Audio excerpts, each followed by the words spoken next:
à toutes et à tous et bienvenue dans cette grande émission, la dernière de la semaine. Je suis ravie de vous retrouver. Que se passe-t-il quand on rentre dans un studio d'enregistrement? C'est une question, je l'avoue, que je me pose depuis très longtemps. Alors pour y répondre, pourquoi ne pas inviter sur le plateau de la grande émission un ingénieur du son, un réalisateur, un bidouilleur, que sais-je encore, pour essayer de comprendre ce qu'il se passe dans ce lieu protégé, un peu à l'écart, où la notion du temps semble ne pas être tout à fait la même que celle de notre quotidien. Comment se travaille le son? Eh bien, c'est avec Jeff Ferrand, réalisateur installé à Bouferré, oui, parce que les studios son ne sont pas qu'à Londres ou à Paris, Laurent Charliot, que nous allons en parler. Mais avant de l'accueillir sur le plateau de la grande émission, j'accueille Aurélie, qui revient pour la deuxième semaine. Je suis encore là. Comme les télécrochets. Bonjour Aurélie, ça va bien? Bonjour Adèle. On va parler de quoi alors cette semaine? On va parler musique. Ah bah cool. On a un plateau musical, donc on parle musique. Raccord, voilà. Incroyable. Mais YouTube, pour le coup, d'accord. Voilà, je vais vous présenter 2 chaînes YouTube. Très bien, on va voir ça tout à l'heure. Et puis nous retrouvons Laurent Charliot, qui était absent la semaine dernière. Et je sais que de nombreuses femmes ont pleuré, ont léché les vitres de l'accueil de TV Vendée. Non, c'est non. Ça va bien, Laurent? Oui. Et Laurent est poilu. Barbu, on dit barbu, Adèle. C'est un petit reste de mes vacances, je voulais me sentir encore en vacances. Ouais, vous êtes bronzé, vous avez l'air reposé et je suis ravie de vous retrouver. Merci, Adèle. Non, mais vraiment, c'est sincère. Enfin, pour les 10 minutes qui arrivent. On va parler de quoi, Laurent? Musique, rock?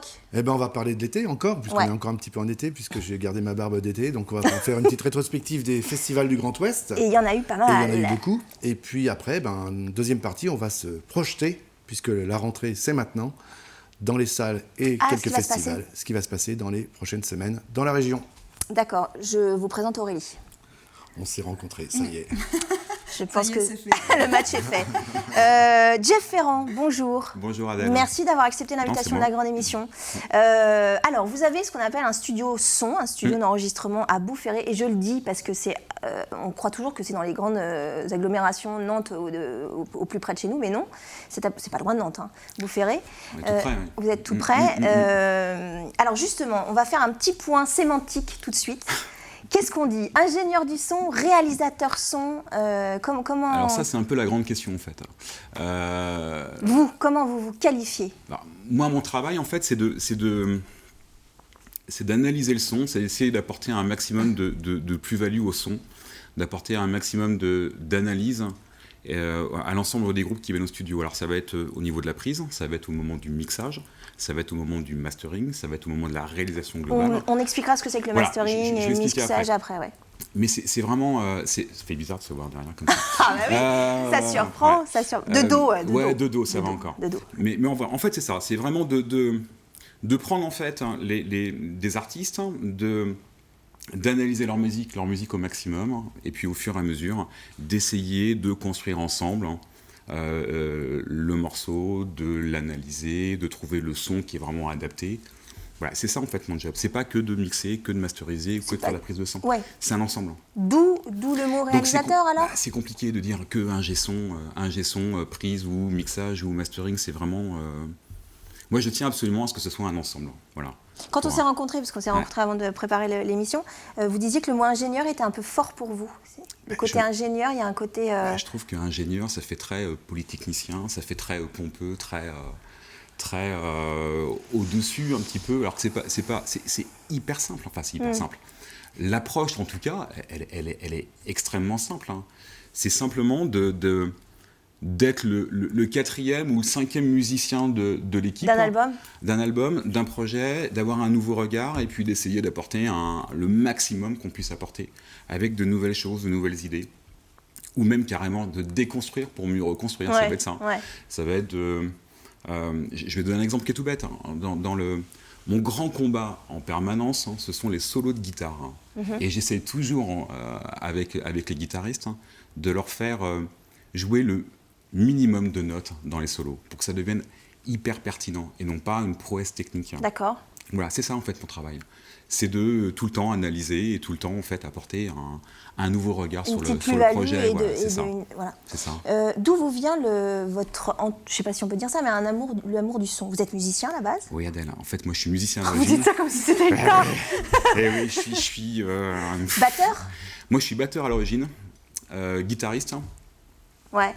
En fait, j'ai joué dans j'étais batteur dans un groupe Un peu hardcore. Alors non, là j'étais guitariste à l'époque. En fait, j'ai commencé en étant batteur dans un groupe pop new wave, on va dire les choses comme ça. Alors, Laurent, je te regarde parce que... Parce que vous connaissez bien tous les deux. Hein. On se connaît. Première scène, 13 ans, 14 ans, on faisait les premières parties de V. Ça ne nous rajeunit pas. Voilà, moi je jouais sur la batterie de Harry. Ce groupe s'appelait Martel Burin. Exactement. Martel Burin. Ça s'appelait Martel Burin, ouais. D'accord. On est en 83, 84. On est en 1850. Ouais, on est en 83, 84. Ouais. Ah oui, donc Aurélie t'es pas née quoi. Si, je venais de naître. Oh là là, le coup de massue derrière la nuque. Oui, on avait rencontré sa mère dans un concert. Ouais. Donc musicien à la base. Musicien à la base. Donc musicien à la base. Et puis après, je suis passé à la guitare dans un groupe un peu bruyant. Où on partait du principe qu'un double corps Marshall, quand il était pas à 7, il était pas assez fort. C'est quoi un double corps Marshall? C'est un ampli de guitare. D'accord, je préfère qu'on précise pour ceux qui ne se connaissent pas. Donc on montait le son toujours très très fort, on programmait des machines, on programmait des rythmiques très saccadées, c'était très bruyant, très fort, avec des grosses voix. Voilà, donc moi j'ai fait ça, un groupe qui s'appelait, j'essaie de voir Laurent mais j'y arrive pas, The Sky Wedge. Ça trace, ça date. Ça me dit rien du tout, moi, les gars. Très Voilà. Ouais, d'accord. Donc voilà. Et puis voilà, moi j'ai évolué en fait dans ce milieu-là pendant des années, dans ce qu'on appelle un peu le rock nantais des années 90, Et 90. c'est le son qui était Moi, il y a un moment, je me suis senti un peu frustré de tout ça en fait. Hein. C'est un peu bizarre, mais j'avais plein d'idées, j'avais plein de choses et qui collaient pas nécessairement à un style. Quand vous arrivez avec une mélodie un peu pop et que vous faites quelque chose de plutôt indus rock ou indus metal. Vos collègues vous regardent avec des grands yeux et vous disent c'est quoi ça, ça peut pas fonctionner. Voilà. Moi j'avais envie vraiment d'apporter autre chose, d'avoir un autre regard. D'accord. Et puis voilà, j'ai commencé un peu à travailler à droite et à gauche, à enregistrer les groupes des copains, traîner avec dans des studios qui n'existent plus maintenant. Et puis voilà, puis au fur et à mesure on avance, puis un jour on se retourne, on a amassé du matériel, puis un jour on se retourne, on se dit tiens c'est marrant. Ça ressemble à un studio que je connais derrière moi, ça ressemble à un studio, voilà. D'accord. Puis voilà, en fait, l'idée était vraiment d'aller plus loin que le simple fait d'être musicien. Loin, ouais. Essayer d'aller au-delà de ça, quoi. Est-ce que ça veut dire qu'il faut forcément être musicien pour être réalisateur ou ingénieur du son? C'est pas mal quand même. Ça aide. Laurent? C'est ce que j'allais dire. Ouais. Ça me paraît nécessaire. Ça me paraît nécessaire de comprendre ce qu'on peut faire avec. Pas forcément d'être un virtuose, mais de savoir ce qu'on peut faire avec. D'accord. Donc ça me paraît de comprendre les musiciens qui sont dans les cabines. Et 90% des gens qui sont dans des studios ont tenu des instruments avant. Ouais. Il y a un mot que tu n'as pas employé, c'est le mot producteur. Tu as dit bidouilleur, tu as dit ingénieur. On dit arrangeur aussi. Oui, parce que mais il y a un côté producteur. Alors, par humilité, il ne le dit pas. Je veux pas, en fait. Tu as parlé de 5e homme, quand il y a un groupe de 4, c'est le 5e homme. Alors, c'est pas l'œil externe, c'est l'oreille externe. C'est celui qui a le recul par rapport aux gens qui sont dedans. Ouais, c'est ça. Et il y a un moment ou un autre, tous les musiciens sont pareils. Ils arrivent en studio, ils sont un peu paumés, ils ont leur produit, mais le produit, il faut le polir, il faut l'arranger. C'est une sorte de diamant brut qu'il faut tailler. Voilà, quoi. Il faut tailler. Et je pense qu'à un moment, c'est plus du ressort du groupe. Les groupes ne savent pas forcément tous le faire bien. Et je pense qu'il faut que ça arrive entre les mains de quelqu'un d'externe. Et là, c'est vraiment le rôle. Moi, j'ai vu Jeff travailler. J'ai vu le diamant brut sortir de la roche. Et j'ai vu ce qu'il en a fait. C'est vraiment là où, sans dénaturer, là c'est là où c'est important, sans dénaturer. Est-ce qu'on peut, je vous coupe, on peut juste voir un petit extrait. Vous avez participé notamment à l'album, on les a reçus sur le plateau de Cachemire, et notamment sur le titre Qu'est-ce qu'on attend? On écoute juste un court extrait. Qu'est-ce que t'attends? Que l'on baisse le volume? Qu'est-ce que t'attends? Qu'est-ce que t'attends? Qu'est-ce qu'on attend pour danser sur la haine? Qu'est-ce qu'on attend? Qu'est-ce qu'on attend? Qu'est-ce que t'attends? Vider l'encre de nos plumes? Qu'est-ce que t'attends? Qu'est-ce que t'attends? Mais tu perds ton temps, le rock coule dans nos veines. Ah, pardon, je pensais que c'était la suite, pardon, on est à l'antenne. Jeff, vous avez fait quoi sur le... On l'a passé déjà, on l'a déjà vu l'extrait plusieurs fois dans l'émission, mais c'est quoi? En fait, c'est une histoire. Enfin, moi, j'aime bien les histoires, en fait. Je pense que la musique, c'est une grande histoire. Et je connaissais bien Freddy de Cachemire. Le chanteur? Voilà, on avait décidé depuis longtemps qu'on essaierait de travailler ensemble. Et puis, un jour, Freddy vient me voir et me dit, voilà, j'aimerais bien refaire un titre qui s'appelait L'Animal sur l'album, mais d'une façon différente, et puis de faire intervenir des personnalités. Ouais. Voilà. Mais il ne savait pas trop encore qui serait sur le titre. Mais pour la faire un peu plus courte, qu'est-ce que vous avez apporté de plus par rapport à ce que vous a donné Freddy? C'est un son, c'est un nouveau regard. Moi, l'album, je l'ai pas réalisé de Cachemire, en fait. Le titre existait déjà, il était déjà construit. Moi, Avec Guy Rivers et Didier Lampaz. Alors, il était... le morceau s'appelle L'Animal, ils ont refait le texte. Et moi, mon job, ça a été vraiment de revoir toutes les batteries, de revoir toute la sonorité des batteries, d'avoir quelque chose qui soit hyper percussif, d'avoir des guitares qui soient hyper présentes. D'accord. Tout en gardant l'esprit du groupe, parce qu'ils ont quand même un esprit très brut, très brutal. Très rock. Voilà. Et moi, ce que je voulais apporter, c'était un côté encore plus brutal. Plus tapé? Je trouvais que c'était trop marqué encore années 80-90 dans la sonorité, et j'avais envie de leur dire... on va essayer de faire un son très 2016, avec des batteries très présentes. D'accord. Donc ça, vous avez renforcé, entre guillemets, pour être le plus pédagogique possible pour nos téléspectateurs, vous avez renforcé ça, la présence des batteries, etc. Ouais, c'est une discussion qu'on a eue, Adèle, quand vous êtes venue au studio. Quand je suis allée au studio, on a comparé, on a écouté des choses. C'est vraiment, en fait, lorsqu'on prend une batterie, il y a un son qui est très brut. Ouais. Voilà, et le fait de bosser avec des machines qui sont complètement différentes, qui apportent un nouveau son, on va obtenir quelque chose qui va vraiment être percussif au maximum. Et ça rend vraiment les choses... Ça habille le son. Ça habille le son, ouais. On va en reparler évidemment, et bien on fait la transition est tout trouvée, parce que c'est la première chronique de Laurent Charliot.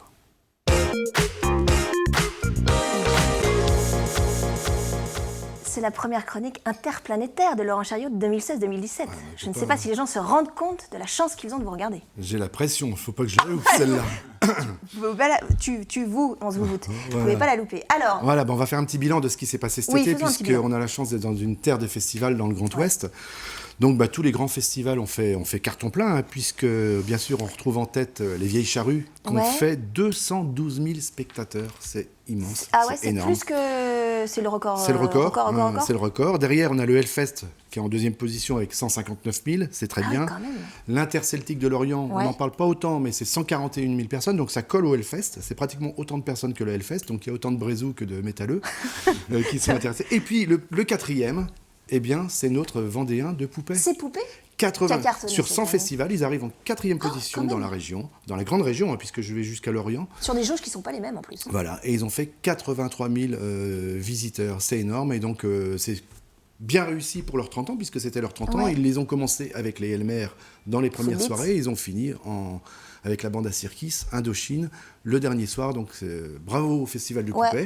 On a reçu Philippe Mindron la semaine dernière pour les Meules Bleus. Pour autre chose, voilà, tout à fait. Donc bravo. C'est un beau festival qui compte. Donc, pour coller à cette actualité des festivals, j'ai parlé des Elmer et d'Indochine. Les Elmer, ils ont sorti un album, ils sortent un deuxième single, et ce qu'ils ont fait, comme ils ont fait une très très grande tournée tout l'été, et puis c'est pas fini parce qu'ils vont encore tourner pendant très longtemps. Ils ont décidé de clipper des images de tous leurs concerts de cet été, et ils les ont collés sur leur deuxième single. Ça s'appelle, je ne sais plus comment ça s'appelle. La vie devant nous. Voilà, c'est La vie devant nous. On regarde un extrait.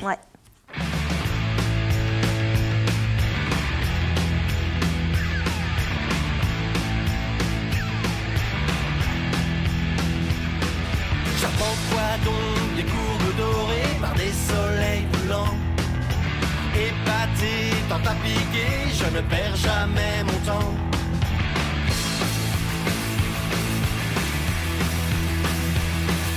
Alors Manu, toujours aussi sexy, on est d'accord. Toujours aussi sexy, tout à fait. On passe à autre chose. Le groupe qui a fini Poupée cette année, c'était les Indochine. Alors, on va pas parler d'Indochine, mais on va parler d'un des membres d'Indochine, Boris Jardel, qui a monté son groupe solo. Qui s'appelle Supervision 3. Et donc, qui, juste à son retour des festivals d'été, puisqu'ils ont fait tous les festivals d'été, il a sorti un tout nouveau clip. Alors, pour les fans d'Indochine, je les préviens, on est très loin de l'électro-new wave d'Indochine. C'est un fan de pop anglaise, de rock anglais. Et il nous le montre avec un morceau qui s'appelle The List. On écoute, c'est une exclusivité. Infinite obsession, wrong sense impression, hopeless illusion, unworthy indiscretion, unwise confession,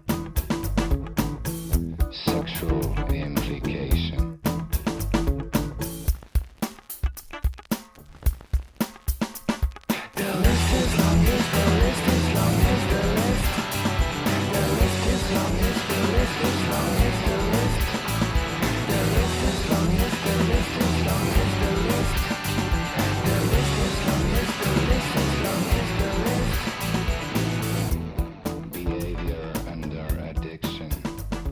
Oui, c'est anglais.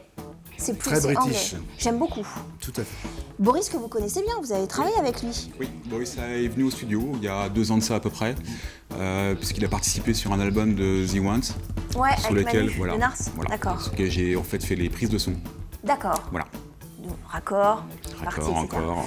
Supervision 3, Elmer Footbeat, et tout à l'heure on voit ce qui va se passer, Laurent, on est d'accord, dès la rentrée. En tout cas, c'est la fin de cette première partie, on se retrouve juste après une courte pause pour reparler de son avec Jeff Ferrand.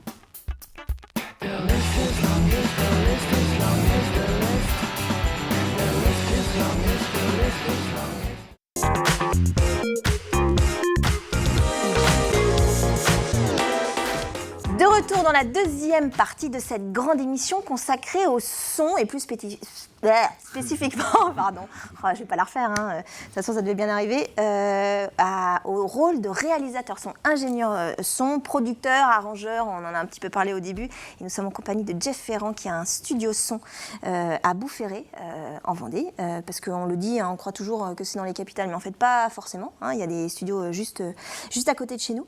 Ma première question va être pour Laurent. Laurent, est-ce qu'on sous-estime l'importance du preneur de son, Oui. selon vous? Oui, Dans un album. Le succès d'un album est extrêmement lié, bien sûr, au travail des artistes, mais aux preneurs de son, c'est une évidence. Oui, tout à fait. On le sous-estime, ouais. Moi, j'ai déjà vu des artistes, à un moment ou à un autre d'un disque, dire, bah voilà, ça colle pas, on change, et de repartir ailleurs, et de le faire différemment, etc.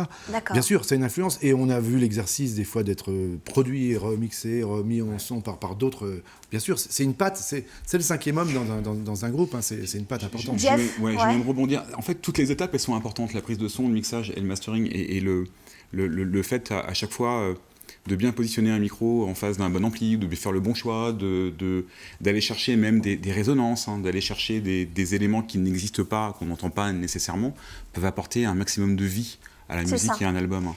Et c'est ça qui est important. Qu'est-ce que c'est que le mixage? Ah, ça c'est une grande question. Vous avez 4 heures. Ça c'est une grande question, sortez vos feuilles. En fait, le mixage, Ça veut dire mixer. c'est l'art de pouvoir faire vivre l'ensemble des pistes, hein, ensemble. Alors, quand vous dites piste, est-ce que c'est forcément un instrument par piste? C'est un instrument par piste. Hein. C'est ça. Voilà, ça peut être, on va imaginer que sur une batterie, on ait 14 pistes, 14 micros, qu'on ait une basse, 2, 3 micros, une guitare et ainsi de suite. Hein. Voilà, on va se retrouver devant une jolie palette de 50, 60, 80 pistes qu'il va falloir faire vivre ensemble.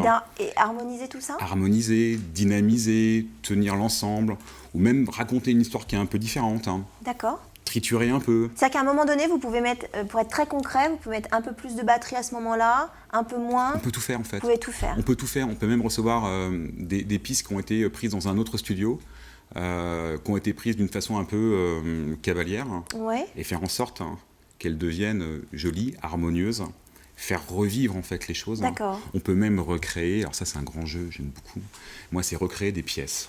C'est-à-dire que par exemple une batterie qui a été enregistrée dans un endroit très petit, qu'on appelle une track cut, en fait, on va réenregistrer en fait l'ensemble de la batterie en mettant des micros dans 2 ou 3 pièces à côté, pour pouvoir avoir l'espèce de résonance et la tenue en fait de la batterie. Donc c'est pas que l'instrument, c'est aussi c'est un ensemble. Le son qu'il y a autour. Oui, c'est un ensemble en fait. Et la façon dont ça a été enregistré. On va essayer de faire vivre au maximum chaque instrument. Un violon, un violoncelle, une flûte. Et le mastering? Alors ça c'est encore autre chose. Le mastering c'est l'art de faire fonctionner chaque titre qui a été mixé les uns avec les autres, toujours de les dynamiser et de les rendre écoutables sur n'importe quel type de support. Alors voilà, type écouteurs, voiture, l'enceinte avec le vinyle, voilà, des choses comme ça. Le téléphone portable, ça va aller à l'extrême. Hein. C'est-à-dire on va travailler sur les basses, les hautes fréquences, mais aussi les monos, les stéréos. On va pouvoir équaliser. Il y a plein d'éléments. C'est un peu technique, mais c'est de dire que on va faire en sorte que ce qui sort de la console au niveau du mixage, qui n'a pas un niveau assez fort et assez dynamique, et ne peut pas être écoutable sur n'importe quel type de support, on va faire en sorte qu'il le devienne. D'accord. Voilà. Donc il faut vous adapter aussi en fonction de la technologie, la technicité d'aujourd'hui aussi. Tout le temps. D'accord. Tout le temps, on va travailler sur des machines complètement analogiques. Et puis après, on va réutiliser aussi des machines numériques, hein, parce qu'il y a la fameuse guerre du numérique et de l'analogique. Ouais, le côté compressé, Voilà. pas compressé. Voilà, où on dit « Ah, c'est tellement mieux sur l'analogique hein. ». Voilà, sauf que des fois, c'est tellement pas bien bon. aussi sur le numérique, parce qu'il y a des choses qu'on peut faire avec, D'accord. hyper précis, qu'on ne pourrait jamais faire sur l'analogique. Donc, il y a, Le rituel en studio, c'est d'enregistrer, parce qu'en studio, il y a bien sûr une des écoutes qui sont extraordinaires, avec des Nives ou je sais pas quoi, donc des enceintes qui sont très, très chères et très pointues. performantes et très c'est de précises. prendre, dès que le morceau est mixé, c'est de le masteriser, c'est de le prendre, de le mettre sur un CD et d'aller l'écouter dans la voiture. Ouais, c'est le Voilà. Ah, c'est le d'accord, test, c'est le en fait, hein. rituel et c'est le test. Ouais, C'est le aller test, l'écouter hein. dans la Vachement voiture, voir C'est si le ça test. passe le D'accord. cap parce que De l'habitacle, etc. Et Parce qu'il y a une résonance dans une voiture, il y a beaucoup de basses, hein, Ouais. et on a toujours tendance à mettre un peu trop de basses, hein. Donc c'est la façon de le gérer. C'est passionnant. On va y revenir bien sûr, mais d'abord on va faire un point aussi musique, mais on va parler web et plus spécifiquement YouTube avec Aurélie.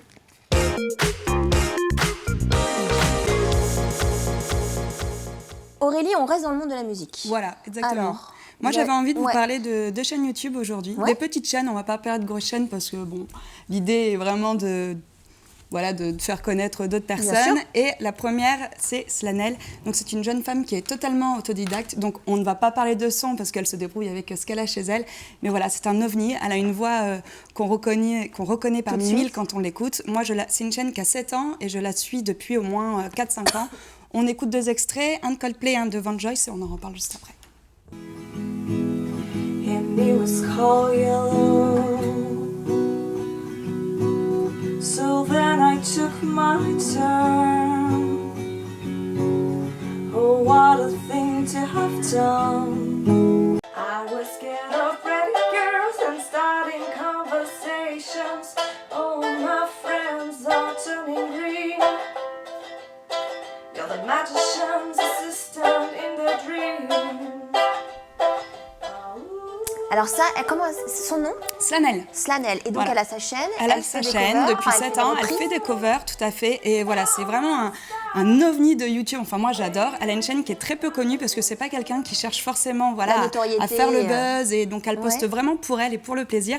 Donc, moi, voilà, je la connais depuis un petit moment et je la suis beaucoup. J'ai ma fille qui adore aussi l'écouter. Et elle a une voix qui est très originale en fin de compte, et elle a un style qui est complètement dément. Quand on va la retrouver un coup tatoué, Les un coup les cheveux tatouages et courts, tout ça, un ouais. coup très maquillé, un coup très naturel. Et bon voilà, faut aller jeter un œil, faut aller s'abonner à sa chaîne et faut l'encourager un petit peu parce que. Combien Voilà. d'abonnés pour l'instant? Combien d'abonnés? 1600. Une chaîne qui a 7 ans, donc c'est pour vous dire qu'elle voilà, c'est qu'elle petitement, elle ne force pas, ouais, mais ouais. moi, c'est ce qu'elle me dit. Elle me dit, je poste vraiment pour le plaisir. De temps en temps, il y a ses copines qui viennent lui rendre visite, dont une certaine Boubou qui chante souvent avec elle, et les covers sont juste top. C'est souvent bien marrant en plus, donc voilà. D'accord. Elle a un blog aussi, Ouais. donc on peut la retrouver sur son blog qui est Slanel. Slanel, on le voit, là. Voilà, Slanel Style Ah, Blogspot. parce qu'elle fait de la mode aussi. Et elle fait de la mode aussi, donc avec toujours le look qui va avec. Et elle parle aussi de musique de temps en temps. Elle fait quelques festivals également. D'accord. Donc voilà, à suivre, à noter, parce que je pense que... Bon, Ouais, pour le c'est- son, hein, C'est une fille. c'est pas tout à fait ça Alors, encore. C'est le son. mais c'est le son, voilà, mais ça marche. Ça marche, Et mais vraiment, c'est vraiment sympa ça à écouter. Les reprises sont toujours faites en plus avec sa patte, donc c'est ce qui est aussi très D'accord. intéressant, quoi. On voit la suite tout à l'heure ou vous avez Tout encore- à fait. Tout à l'heure. Après, ouais. Après. Juste là, c'est le son. C'est le son pris direct sur l'appareil photo Ouais, ou tout à le fait. Avec un mobile petit ou grosse basse, etc. souvent. Ouais, c'est un truc. Juste pour faire écho avec la chronique d'Aurélie, aujourd'hui, on peut se faire son petit studio son chez soi avec toute la technique et tout le matériel léger, etc. qu'on trouve un peu partout. C'est quoi la différence de faire du son chez soi, s'autoproduire et faire du son dans un studio? Ça, c'est la question piège. Parce que dans votre studio, il y a du matos, ouais. on est d'accord. Il y a 2 cabines, il y a voilà. C'est pas le matériel en fait. Hein. C'est pas le matériel. C'est qui pas le va- matériel qui fait la Non. différence, c'est la pâte. On en revient à Non, cette histoire ouais, de tout pâte. le temps en permanence. Hein. On pouvait très bien utiliser le même préampli, la même console, le même micro, et vous n'aurez pas le même résultat parce que. Pas le crayon qui dessine, c'est le dessinateur qui fait un beau dessin. Là, Alors c'est attention, pareil. ça ne veut pas dire aussi que ce qui est réalisé va plaire à tel Bien sûr. groupe ou va coller à tel style, ou que l'approche, voilà. C'est pas une science exacte. Hein. Par contre, c'est une science humaine, quoi, au maximum. C'est-à-dire qu'en fait, la musique, il ne faut pas oublier que moi, dans mon job, hein, l'objectif, c'est de faire de la musique. Hein. On ne parle que de musique. Hein. On rigole beaucoup, on bosse beaucoup. Et à la finale, il faut que tout le monde soit content et qu'on trouve que ça sonne au maximum, quoi. Pourquoi Freddy, par exemple, de Cachemire ou d'autres sont venus vous voir? On parle de patte, comme un photographe. On choisit un photographe parce qu'il a une façon de photographier. Ah, ça, c'est une bonne question. Mais c'est quoi votre patte? Ça. Je vous remercie pour la bonne question. Ouais, c'est une très bonne question. C'est une bonne question à laquelle je serais bien embêté d'y répondre. Parce que Parce que vous dites à la fois j'en qu'il faut sais quand même rien, être en fait, caméléon hein. parce qu'il faut s'adapter aux univers de chacun. Ouais. Mais si on vient vous voir, c'est qu'il y a une raison. C'est peut-être le fait de ne pas s'arrêter sur un style. D'accord. Je vais répondre en fait la question avec un peu une façon détournée. C'est-à-dire que je peux très bien travailler sur un album de hip-hop alors que je n'ai aucune connaissance en hip-hop. Et justement, peut-être qu'on vient me voir parce que j'ai aucune connaissance Ouais, de vous êtes en hip-hop, dehors du hein, truc. et que je ne vais pas nécessairement tomber dans les clichés du hip-hop et dans les positionnements hip-hop. Hein. J'ai fait un album de reggae, c'est pareil, j'avais pas à part Bob Marley, je m'arrêtais là. Donc c'était un peu Et contrairement à ce qui est assez bizarre, qui vient quand même du milieu un peu bruyant, du gros riff, je fais très peu d'albums en fait, ou de disques, métal ou trash metal ou. D'accord. Bizarre, j'en ai fait peut-être 2 ou 3, grand maximum. Alors que vous Bizarre. venez un peu de là. Ouais. Ouais, c'est marrant. Donc c'est assez. Parce que peut-être trop formaté dans ce milieu-là en fait. Alors, il y a le studio Oui. d'enregistrement physique, j'entends. Est-ce que vous travaillez à distance? Je travaille principalement à distance. C'est-à-dire que vous ne voyez pas Alors. les musiciens C'est ça qui est enregistrés drôle. chez vous? En fait, je reçois des appels téléphoniques de personnes qui ont besoin de faire mixer un disque ou un titre. Ils m'envoient les pistes. Par le net? Par le net, par le biais du serveur qui est sur le site. Et puis je reçois 20, 30, 40, 50 pistes que je vais analyser. Et l'objectif, c'est au bout de 2 jours de renvoyer le titre mixé et d'arriver à comprendre dans un minimum de temps l'état d'esprit, quelles sont les influences qu'ils cherchent. D'accord. Voilà, donc ça veut dire que, je parlais de Martin Haas, qui est un artiste des Pays-Bas qui vit à Lyon, je ne l'ai jamais rencontré. Il vous envoie ses pistes. Il m'envoie ses pistes, il a fait ses prises, il m'envoie ses pistes, et après je fais le mix et le master. Et Mais c'est bien, c'est ça Oui, qui est voilà, intéressant. ma question, c'est... On n'est pas obligé d'être présent au studio, c'est ce que je dis tout le temps. C'est pas ça qui est important, c'est pas la présence. Ce qui est important, c'est le dialogue avec l'artiste. C'est d'essayer de se comprendre, c'est d'essayer de comprendre la musique. Et une fois qu'on a compris ça, qu'on soit à Boufféré ou qu'on soit À Londres. à Paris, à Londres ou à New York, Il y a quand même une Pas magie grave. du studio, C'est quand pas même. grave. Même il y a une magie, enfin, c'est pas la même chose, on est d'accord. C'est comme quand on enregistre je sais pas moi, une chronique à la radio, quand on est dans le studio de radio, c'est pas la même chose que quand on l'enregistre chez soi, il y Alors, a sa box, quoi. ouais. Alors après, Il y a une ambiance. Alors c'est une vie. On raconte une histoire dans un studio qu'on va pas raconter nécessairement chez soi. Déjà, quand on enregistre en home studio, parce que c'est un peu la grande mode. Mais surtout, c'est on va aller chercher autre chose. On va aller chercher un nouveau regard. Et c'est ça, moi, je mets vraiment l'accent là-dessus parce que c'est ça la clé en fait. Si c'est simplement enregistrer chez soi et puis de s'arrêter et puis de le produire soi-même, c'est possible. Il y a des artistes qui le font très bien eux-mêmes et ça marche bien. Mais si on veut sortir de ses habitudes, il faut le confier à quelqu'un d'autre. Est-ce que c'est une façon de mettre la musique dans un... C'est pas le mot, c'est pas un écrin, dans un écrin, mais de l'enrober, de la rendre plus jolie que ce qu'elle est au départ, ce qu'on disait tout à l'heure?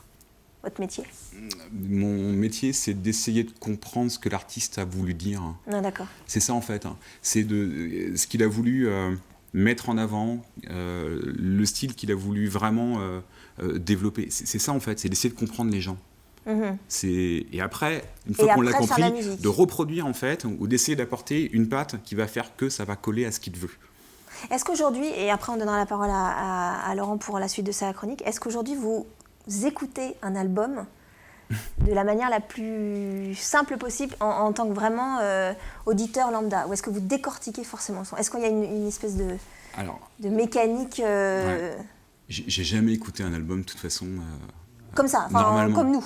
Je veux dire comme Jamais. nous, comme Aurélie et Laurent moi. a été musicien aussi, il a jamais écouté, je suis persuadé, un album d'une façon normale.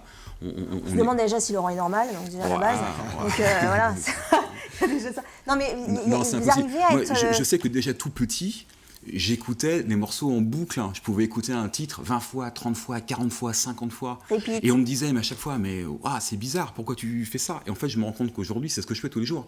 J'écoute un titre au studio 100 fois dans la journée, où je vais m'arrêter sur une fraction de 15 secondes. pour aller chercher l'élément perturbateur ou l'élément qui va être un bloquant ou Il y a un qu'il faut côté sublimer. un peu... Et même sur en concert, à aucun moment je passais mon temps à profiter, Vous à analysez. écouter. Je passe mon temps à analyser tout le temps, D'accord. mais depuis hyper longtemps. Aurélie, vous allez garder votre question. Je vais d'abord donner la parole à Laurent pour sa chronique et après, je vous promets que vous aurez une petite question pour Jeff. Ça vous va? Laurent, on se fait un petit point des festivals Des qui viennent. festivités à venir. Oui, c'est plus joli. Allez, des festivités à venir. Alors, on est dans une période habituellement calme, hein, puisque la rentrée, C'est la rentrée. généralement... Les gens sont les crevés. salles de concert en général font leur rentrée fin septembre, début Ouais. octobre. Ah bah, à l'image du Fusion, par exemple, qui Oui, reprend qui- lui le 28 Oui, la programmation est pour ses tombée, 30 ans, puisque eux fêtent leurs 30 ans 30 cette ans. année. Tout le monde Le fête leurs Fusion. 30 ans. Oui, il y a beaucoup de... Incroyable. Il y a un lancement associatif qui a été fait dans les années C'est 80 vrai. et donc aujourd'hui tout le C'est monde vrai. fête ses 30 ans. Ouais. Donc il faudra attendre un petit peu, on en reparlera les prochaines semaines du Fusion. Là pour l'instant on va aller à Nantes, le festival des fricheurs de talent qui a lieu à Nantes du 21 au 25 septembre. Ça s'appelle Scopitone, Ouais. vous en avez entendu parler, c'est la 15e édition. Ouais. Cette année, déjà les autres années, mais là ça prend de l'ampleur, c'est sur 8 lieux nantais. Donc c'est bien sûr à Stéréolux que tout le monde connaît, mais c'est aussi à Trempeau, c'est au Château des Ducs, c'est dans D'accord. plein d'endroits différents. C'est la première année que c'est comme ça? Non, mais ils l'ont encore amplifié. D'accord. Et la particularité, c'est que, à nouveau, ils l'ont amplifié, c'était déjà comme ça, c'est qu'il y a une programmation jour, et là, c'est des installations analogiques, numériques. D'accord. Donc là, c'est un peu la fête du numérique. Ok. Et puis, le soir, une programmation nuit, où là, c'est musical, et les programmateurs ont fait vraiment un rôle de défricheur. Ils ont été dans le monde entier découvrir... chercher les talents, Ils ont quoi. été chercher des talents. Et alors, moi, je me suis compliqué la tâche, parce que je vais vous faire écouter, j'ai été chercher le nom le plus difficile à prononcer. Mais oui, mais je le vois sur la... C'est un duo canadien qui s'appelle, je vais être obligé de le lire, ça s'appelle MST RKR FT. Ça, C'est le ça nom du vaut au groupe. moins 72 points au Ouais, Scrabble. Au Scrabble, c'est très bien. Bon Voilà. compte triple. Voilà, on va écouter. C'est juste, c'est de l'électro, c'est de la techno, on appelle ça comme on veut. C'est juste pour vous montrer à quoi vont ressembler les nuits nantaises pendant une semaine. D'accord. On écoute ces Party Line. Party.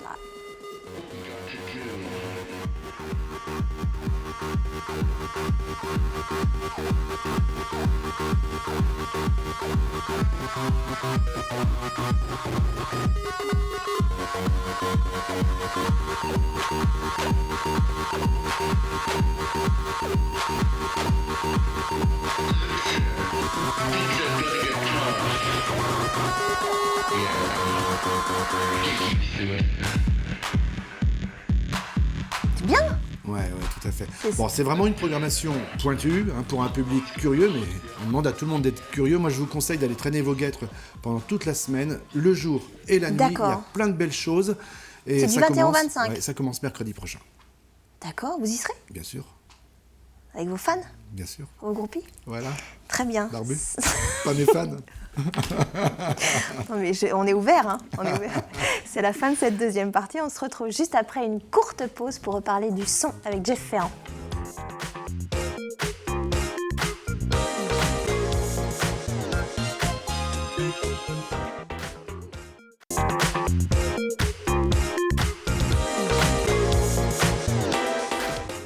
De retour dans la troisième et dernière partie de cette grande émission consacrée au studio son, au son plus spécifiquement avec le réalisateur Jeff Ferrand qui a un studio d'enregistrement à Boufféré. Nous sommes aussi en compagnie de Laurent et d'ici quelques instants nous aurons la suite de la chronique d'Aurélie sur les youtubeurs et notamment un youtubeur vendéen je crois. tout à Toujours fait. dans la musique. Oui, oui. Aurélie, vous aviez une petite question à poser à Jeff Oui, parce que- suite à ce qu'on a dit tout à l'heure. Ouais, voilà. Jeff, vous nous disiez que vous étiez parfois très pointilleux en fait sur certains morceaux, sur des toutes petites séances d'ailleurs de 10-15 secondes. Mais alors, ça veut dire que le son, nous, qu'on entend sur un CD, on le retrouve pas forcément en concert, en fin de compte? Ça va dépendre du groupe en fait.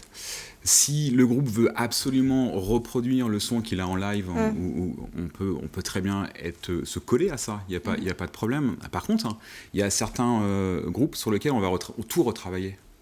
On va les retravailler, même les sons de batterie ou les sons de guitare, ou l'approche, ou trouver des harmoniques au niveau des voix, qui fait qu'on ne pourra pas le reproduire Donc, en si concert. vous changez quelque chose sur un disque, C'est obligatoirement, non. si vous le faites, admettons, vous leur donnez les directives si les musiciens veulent retrouver ce son-là? Ouais. Ok. Ouais. On va même aller plus loin. Il y a un groupe avec lequel je suis en train de travailler actuellement, qui s'appelle Isofolder, sur Nantes. On a retravaillé tous toutes les drums en fait, toutes les programmations de machines, de boîtes. On a retravaillé tous les sons à tel point qu'aujourd'hui, ils vont repartir après sur leur concert avec les nouvelles programmations, les nouveaux sons, D'accord. pour apporter C'était vraiment ça, ma quelque chose question. qui va changer. Mais on n'est pas D'accord. obligé de le faire. Ok. Si le groupe veut absolument garder son son live de cette manière-là, on n'est pas obligé de reproduire. Mais Même Jeff, chose, si hein. j'écoute bien, est-ce que ça veut dire qu'il existe des réalisateurs son studio et des réalisateurs son live? Il existe même les deux. C'est deux métiers différents? Ça peut être deux métiers identiques et deux métiers différents. Il y a des gens qui font très bien les deux, merveilleusement bien les deux, qui font du studio et de la scène et du live en façade, et les gens qui ne font que du studio ou que du live. Vous, c'est que du studio? Moi, je ne fais que du studio. Que du studio. J'aimerais bien qu'on écoute Mauve. C'est un petit extrait de Mauve. Vous avez travaillé aussi Ouais, avec... j'ai travaillé dessus. J'ai pas tout fait là-dessus, mais j'ai Mais travaillé vous avez dessus. dessus. Et c'est très joli. On regarde un extrait.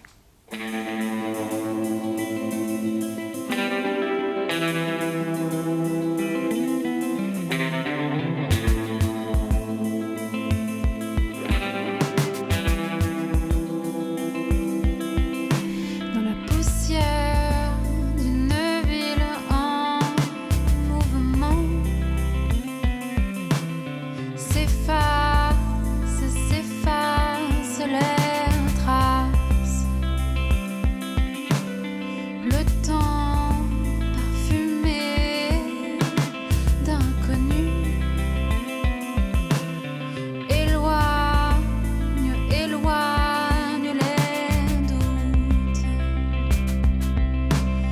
Qu'est-ce qui se cache derrière les barrières? On respire, on avance. Là, vous avez participé aussi à l'album de Mauve. Le rôle du réalisateur son, c'est un rôle invisible, presque. Alors, c'est pas un bon exemple. Non, je mais parle c'est que pas ce soit grave. Mauve ou quelqu'un Mais d'autre. Enfin, je veux voilà. dire, sur un autre. Parce c'est que là, presque j'ai pas invisible. réalisé moi celui-là. Vous l'avez Voilà. masterisé? Voilà, j'ai fait le mastering de ce morceau-là et du disque Ouais. de Mauve, qui est en fait réalisé par un garçon qui s'appelle Benoît Gauthier, qui est un gars super. On l'embrasse. On l'embrasse. Non, c'est invisible. Oui, le rôle il est invisible et à la fois il est visible parce qu'en fait on est des gens invisibles. On nous croit complètement ermites au fin fond de notre caverne. Et un côté un peu autiste Un en peu, disant. complètement autiste. On a l'impression qu'on est inaccessible, qu'on va pas répondre au téléphone. Quand je disais au début, je vous coupe ouais. Jeff, mais quand je disais au début de l'émission que le temps dans un studio d'enregistrement n'est pas le même que Non. le temps à côté, c'est vrai ou pas Oui. ça? J'ai pas dit de bêtises. Non, l'exemple, On est d'accord. quand vous êtes venu, vous deviez rester une demi-heure, vous êtes resté 2 heures. Exactement. J'ai regardé dans ma voiture et j'ai dit, ah mince, je suis restée hyper longtemps en fait.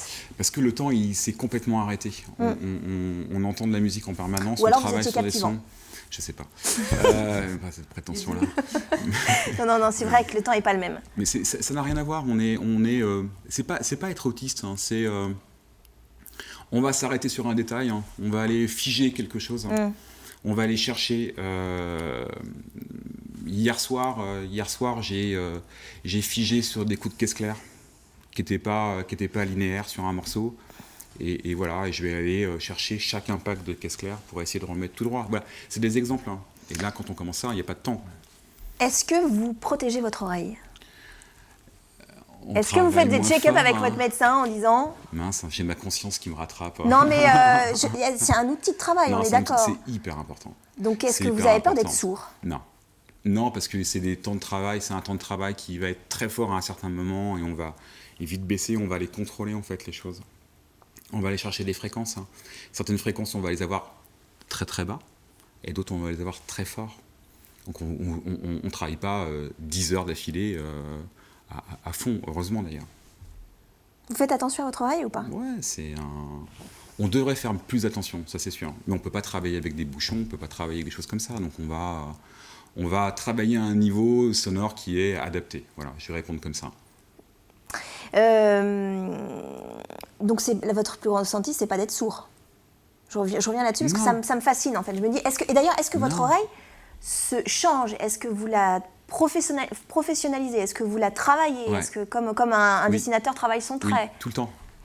Tout le temps. Parce Elle a qu'on va- évolué votre oreille? Ah bah complètement. Parce qu'on va chercher les fréquences tout le temps. On va s'arrêter à des fréquences. Hein. Lorsque vous travaillez sur un son ou sur une ligne de basse, hein, et que vous commencez le mixage, hein, et que vous sentez qu'il y a quelque chose qui se passe, hein, maintenant, je suis capable de dire, bah voilà, c'est à tel niveau, c'est cette fréquence-là de la basse qui va parasiter telle chose ou telle chose. D'accord. Mais ça se travaille avec le temps. Il n'y a pas d'école pour ça. C'est C'est de la pratique. pratiquer. C'est de la pratique. Voilà, c'est ça. Aurélie, on fait un point sur, je crois que c'est Emmanuel, Tout à fait. qu'on a Emmanuel- reçu il y a quelques années, Oui. maintenant ça date. Ouais, mais, ouais, il était venu à Emmanuel la grande Le Saint. émission. Tout à fait, oui. Alors moi, j'avais envie de vous en parler parce que forcément, c'est un Vendéen. Il a aussi sa chaîne YouTube qui Ouais, est c'est ouverte vrai. depuis 3 ans. Charmant garçon. Exactement. Et il s'en est beaucoup occupé l'année dernière quand il a créé son album parce qu'il y a quelques reprises de grands morceaux sur sa chaîne, mais il a aussi ses propres chansons. Ouais. Je vous propose d'écouter 2 extraits, on en parle après. Je me baladais sur l'avenue, le cœur ouvert à l'inconnu. J'avais envie de dire bonjour à n'importe qui, et ce fut toi. Et je t'ai dit n'importe quoi. Il suffisait de te parler pour t'apprivoiser. Tu sais, faut pas qu'on lâche l'affaire. Ça fait tellement de temps qu'on s'accroche, qu'on croit dur comme fer. Retrouver nos plus beaux printemps. C'est vrai, je suis un homme, je suis trop fier pour dire quand t'as raison. Mais toi, tu me laisses pas beaucoup d'air pour profiter nos saisons.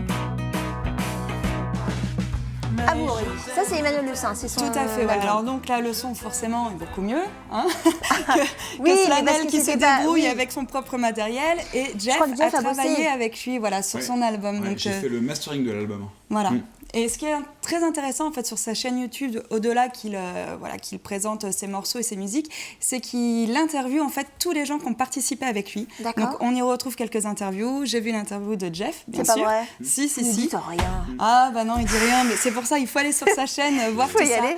Mais et au-delà de ça, il a mis, je pense, beaucoup de cœur à l'ouvrage en s'entourant uniquement, enfin, de beaucoup de Vendéens en fait pour participer à cet album-là. Oui, il en avait parlé d'ailleurs. Ouais. Et c'est ce qui est vachement intéressant en fin de compte.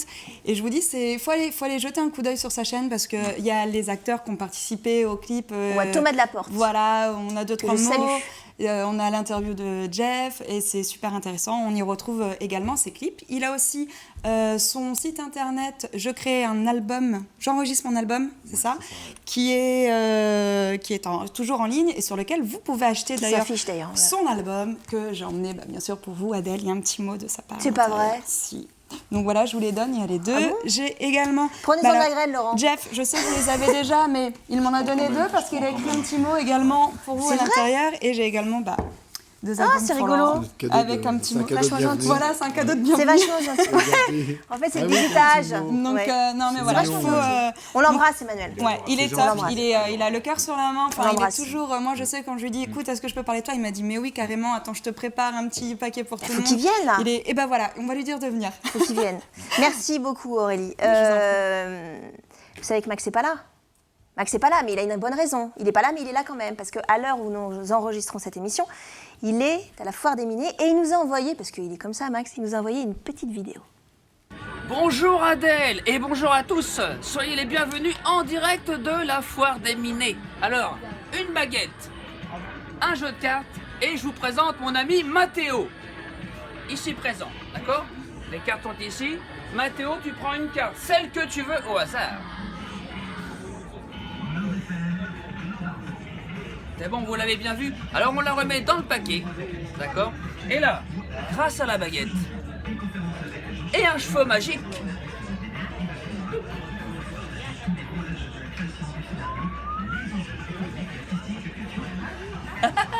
alors à bientôt. Et puis bah, vous avez vu, il fait un temps superbe hein, à la Foire des Minets. À bientôt, bye bye. Alors ça, c'est vrai, ce qui est drôle, c'est que le Mathéo, il joue pas du tout le truc. Je pense qu'il a un peu peur, Ah, en fait. je pense qu'il a peur de Max. Il le surjoue à peine. Il le surjoue à peine, mais il est... C'est mignon. C'était très mignon. En tout cas, on embrasse Max et on embrasse Mathéo. Et Max sera là, évidemment, la semaine prochaine. On va terminer tranquillement cette émission avec vous, Jeff. On dit toujours que... on dit souvent qu'il y a un son des années 70, il y a un son années 80, années 90, etc. C'est quoi le son 2016, selon vous? Alors ça va être Il y a selon un son moi. Ça va être selon particulier. moi, parce que chacun va avoir son point de vue là-dessus. Ouais. Mais le son 2016, moi je le vois comme quelque chose avec... alors ça va dépendre des styles aussi, attention, à ce moment-là, c'est Je large me comme rapproche de question. Laurent aussi. Hein, Ouais, ça va dépendre des styles. Si on doit parler de pop rock, hein, j'ai envie de parler de batterie très présente. Et puis à la fois, j'ai envie de dire qu'aujourd'hui, on revient vers les sons des années Les 70. les gens avec les veulent batteries. enregistrer ensemble, Donc, une prise, une piste. aujourd'hui, après, c'est un point de vue aussi personnel, mais je trouve qu'on arrive à marquer les morceaux en fonction des sons de batterie. Alors je dis pas ça parce que je suis batteur d'origine, mais... C'est la batterie qui conditionne je tout. trouve à chaque Laurent, fois. vous êtes d'accord avec ça? Moi, je trouve. Ouais. Les années, les années c'est 80, oui. voilà, années 80, c'est très marqué. Années 80, on avait quelque chose avec des boîtes à rythme, des grosses reverbs. On donne un exemple. Ouais, les années 80, ça a frustré tous C'est les, quoi, tous c'est Dao les gens de Tous les musique. batteurs du Ouais, tous les batteurs du monde, c'est-à-dire qu'il y avait l'effet large hall là, sur C'est toutes quoi les l'effet batteries. large hall? C'est-à-dire, on avait l'impression que ça jouait dans une cathédrale, Ouais. la batterie. Et puis il y avait le DX7 qui était partout, qui était omniprésent, qui a pourri toute la musique pendant 10 ans. Les XO7, c'est quoi? C'était un clavier particulier avec Qu'on des soit bien, sons, les parce premiers que- sons d'usine à moitié échantillonnés. C'est quoi? C'est l'ambiance, oui, Dao, tout ça? Ouais, ça doit être ça, ouais. c'est toute la production années cette 80 production-là qui était la production variété au départ, hein, très variété, mais qui est rentrée un petit peu dans tous les studios. Et puis on était tellement contents tout d'un coup de taper sur une batterie, d'avoir l'impression de jouer à l'Albert Hall, quoi.